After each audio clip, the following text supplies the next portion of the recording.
Hello, you wonderful, wonderful person. Thank you for joining me.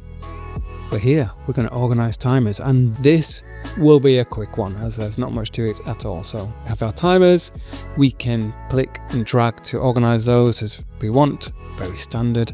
You might want a folder, so hit the plus button and hit the folder icon, give your folder a name. I have my nightmare sessions, and you can choose a colour for that folder, so any of these default swatches, or jump in and create your own swatch, and you can create your own library if you need to do that as well. So back, create folder, you can see there it is, and we can drag and move that as well, of course. And if we tap, we can go into it and we can create folders within folders. So create a new folder. Let's say we want this to be cycling. Create that, and we can tap to go in there and create more folders than that. So we can go as deep as we want. Maybe we want this one to be VO2 sessions or nightmare sessions. Give it our own unique color. We can get as organized as we want on the folder structure. So that is folders, and you can see here it tells you how many items are in there and so on.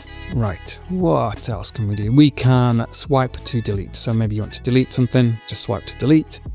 We have this icon in the bottom left, so if we tap that, we can then select different things, and the order in which we do our selection is the order in which things will paste.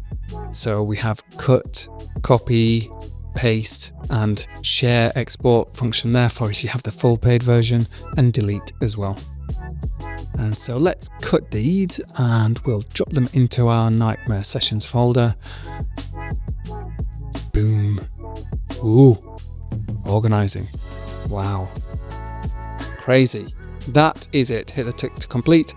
But I told you it would be a quick one. Very simple, very easy to do. So get organised, and that's how you do it. Okay, enjoy and stay awesome.